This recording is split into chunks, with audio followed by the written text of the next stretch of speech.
Bonjour, Étienne Vouzelot, armurier de père en fils depuis 1888, 5e génération, toujours investi dans le même domaine, c'est-à-dire l'arme de chasse et les munitions de chasse. Aujourd'hui, nous sommes à la veille d'un grand changement puisque il est annoncé depuis le 27 février dernier la fin du plomb dans les munitions de chasse et de tir sportifs. Ça signifie quand même un certain nombre de changements, de remises en question. Alors, est-ce pertinent ou pas pertinent? On ne sait pas. Des études ont été faites pour démontrer les méfaits du plomb pour les oiseaux sauvages, notamment les oiseaux migrateurs, qui ingèrent en fait du plomb et ça nuit à leur fertilité. À partir de ce moment-là, si les chasseurs doivent se remettre en question et utiliser autre chose que du plomb, bah pourquoi pas, allons-y, faisons tout ce qu'il faut pour pérenniser notre loisir et nos activités et tenir compte de ces données écologiques. Donc pour ça, on a développé un certain nombre de substituts au plomb qui vont de l'acier, le plus économique, après le cuivre, ou le tungstène. On a aussi le bismuth. L'objectif est de trouver un matériau suffisamment performant en termes de dureté ou de tendresse que le plomb et aussi en termes de densité. Le bienfait du plomb, c'est que c'est un matériau très lourd, qui a une densité importante et il est malléable. Donc on ne retrouve pas ces caractéristiques-là dans d'autres matériaux. Donc il faut s'adapter, adapter les cartouches pour arriver à un résultat très équivalent qui n'égalera jamais le plomb, mais voilà, on cherche des solutions pour avoir une performance la plus proche possible du plomb. Donc certains matériaux vont être plus performants que le plomb en termes de densité, comme le tungstène. Le plomb a une densité de 11. Le tungstène, on monte à 15. Sauf qu'il est très dur. Donc dans les canons, c'est abrasif.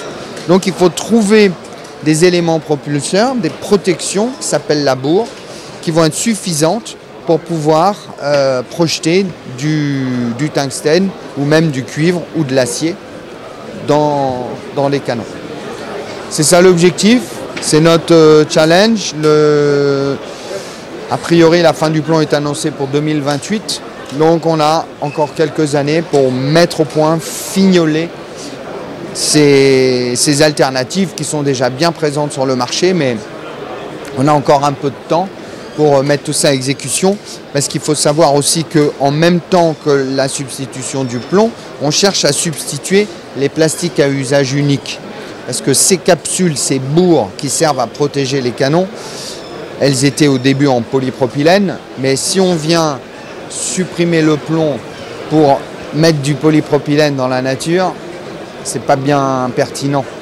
Donc on travaille aussi parallèlement sur la substitution des plastiques à usage unique avec des plastiques biodégradables.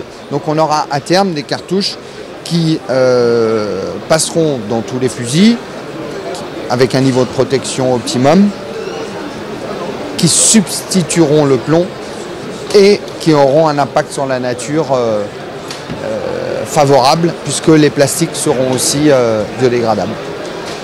Voilà où nous en sommes. Donc rendez-vous en 2028 pour voir si cette transition s'est bien réalisée. On est déjà... Ça fait plusieurs années que le plomb est interdit dans certaines zones de chasse. Donc on a pu déjà mettre sur le marché des cartouches et tirer de l'expérience pour améliorer cette production. Donc aujourd'hui, c'est ainsi que se sont développés ces éléments propulseurs. Parce que les grains en eux-mêmes, les dés sont jetés. On sait à peu près ce qu'il y a sur le marché. Maintenant, toute l'évolution, elle va venir de la bourre elle-même. Pour gagner en performance, l'objectif est d'augmenter la vitesse puisque l'énergie cinétique, c'est ce qu'on cherche. L'énergie, c'est la moitié de la masse par le carré de la vitesse, 1,5 de MV2. Donc si vous perdez en masse, il suffit d'augmenter un petit peu la vitesse, puisqu'on l'élève au carré, d'augmenter un petit peu la vitesse pour retrouver la même énergie. Et la vitesse, on l'obtient grâce aux éléments propulseurs, aux pistons en fait. Donc il y a des solutions qu'il faut mettre au point, parce qu'après pour avoir de la vitesse, il faut des poudres appropriées. Donc c'est tout cet équilibre au sein de la cartouche qui va faire qu'on va gagner en performance. Et ça, c'est dans le temps, il faut faire des petites modifications. Mais déjà, depuis 2008, où ces cartouches, où cette réglementation est apparue autour des zones humides, donc la nécessité d'utiliser des munitions alternatives, déjà, on va dire qu'en 15 ans, il y a eu une évolution substantielle des cartouches. Au début, franchement, elles valaient rien. Mais aujourd'hui, on a un niveau de performance qui commence à se rapprocher de celle du plomb. Et je pense qu'à terme, il y a tellement de recherches qui sont menées qu'on va excéder les performances du plomb. Parce que la munition plomb, c'était un produit qui était complètement mature, donc il n'y avait plus vraiment d'évolution. Aujourd'hui, il y a beaucoup d'argent qui est investi dans la recherche et le développement pour trouver des alternatives, et avec les moyens modernes, on a vraiment des possibilités bien supérieures. Donc je pense qu'à terme, le plomb fera partie du passé et que personne ne le regrettera. Quand on tirait 32 grammes de plomb, aujourd'hui, dans le même espace, on va tirer que 28 grammes d'acier. C'est pour ça qu'on perd en masse et qu'il faut compenser par plus de vitesse pour avoir à terme la même énergie cinétique. C'est l'énergie qui tue, donc qui est létale. Or, il faut chercher ça, parce quand on chasse, l'éthique veut qu'on tire pour tuer, pas pour blesser. Donc il faut une quantité d'énergie suffisante. Et c'est ce sur quoi on travaille. Alors ACP, chez Bourg, on a développé un brevet, nous, pour pouvoir donner beaucoup de vitesse sans abîmer les canons. Parce que c'était ça la contrainte essentielle, c'est pouvoir passer un matériau qui est très dur dans un canon en acier. Quand on passe de l'acier dans de l'acier, ça crée des déformations. Donc il fallait trouver une bourre qui permette de protéger les canons.